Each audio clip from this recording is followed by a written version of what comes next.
Hello everybody! Hope you're all having a good day, cause today I am diving into some discourse. Considering that Season 1 of Black Ops 6 just came out, I thought it was the perfect time to talk about skill-based matchmaking. The thing that every dedicated player loves to hate and that every casual appreciates. As I was writing the script for this, I realized that this is a somewhat complicated topic for me to talk about, so I decided to split it into 3 parts. For the first part, today I am simply going to talk about this type of matchmaking by itself, since it's my belief that potentially offering a better understanding of what it is might at least help people to better navigate the entire conversation surrounding it. The second part is a dive into how it works in relation to competitive games, while adding some context that I think is missing from the conversation, with the last part talking about the relationship between the players, matchmaking, and competitive games.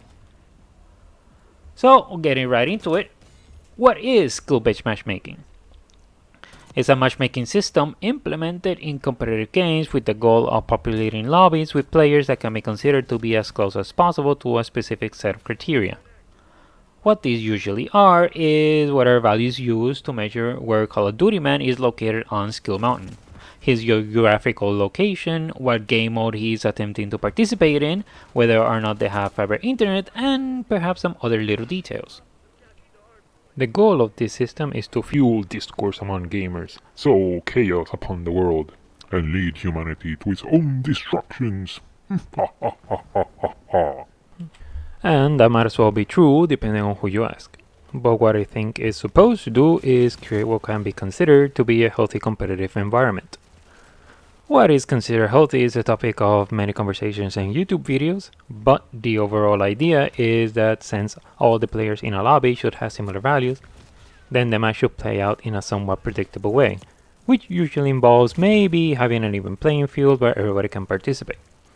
So that when Call of Duty man enters a lobby of a particular game mode they wish to engage with, they are greeted by his closest neighbors on the mountain.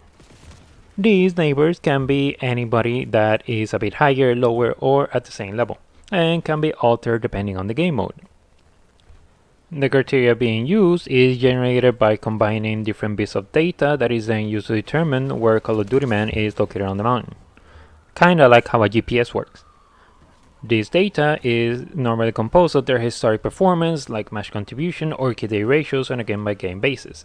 This is constantly measured and adjusted as they play so as to more accurately discern the location and to know if they need to climb higher or lower. Other information can be taken into consideration, but generally speaking, how much influence it has on matchmaking can change depending on the desired goal. For example, player latency values requirements can be relaxed when you're matching players on higher skill brackets, since there is a smaller population on hand. Conversely, if you want to populate a bigger lobby, like say make teams of 10 or 32 players, you can broaden skill value ranges so as to more easily populate those bigger lobbies. Particular cases like this notwithstanding, the general idea is that since the criteria used to measure the player must be between a certain range, then in theory a lobby is populated by people with similar play performance. The reasoning as to why this is a desired result could be related to incentivizing stronger player retention by creating gameplay of a specific quality. This can come about by having matches that are between people of similar performance and as such are able to have maximum interaction with the game. In turn, this could lead to greater enjoyment overall, since any player can feel like they had ample participation in a particular match. And players that are having fun are more likely to keep playing so long as it lasts, which can vary from person to person. But what ends up happening in practice? Well, pretty much what it says on the tin. Skill-based matchmaking takes all players that desire to participate in a particular game mode and groups them with others that have similar skill values. So a player that just bought the game, waited like 10 hours to download it, then waited 2 more hours that updates were installed, finally booted up the game and dove into multiplayer, will not encounter a 30.6 KDA player on his first match. As they get better, the system will adjust and match him accordingly and will continue to do so as long as they keep playing. This is a very good thing for the studios that make these games, since a lot of competitive games have a live service element to them. So it is to their great benefit that players keep playing for as long as possible. Those that play more might spend more, which might help in keeping the lights on as well as enabling the creation of future content. I think it also helps a lot in keeping an eye on the sandbox, since weapon performance data can be parsed more easily if you take player skill into consideration. Same can be said for the development and maintenance of game modes by monitoring player tendencies, since people's certain skill brackets might lean towards specific game modes while they stay away from others.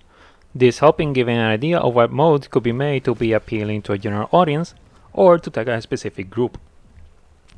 It is also of benefit to the player since they can get a lot of enjoyment from playing with peers of similar skill.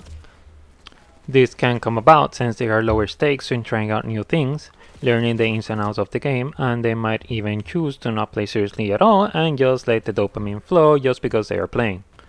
On the other hand, if they choose to play more seriously and more consciously develop their skills, they are able to hone them and keep them sharp since they are matched with others with a similar line of thought as their skills continue to develop. The stakes remain low since in a casual environment they don't have to worry about rank or elo, adding some flexibility on how they play and not necessarily be pressured into specific metas. Or at least that is what I think is the theory behind skill-based matchmaking.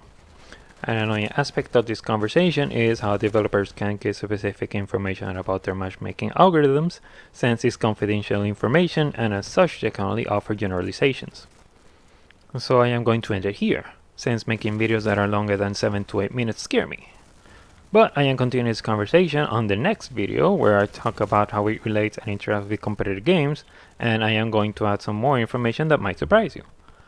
So if that is something you want to know, drop a like on this video, subscribe to the channel, the notification bell so that you can find out what it is. That is all from me for today. Thanks for watching, take care, and see you next time.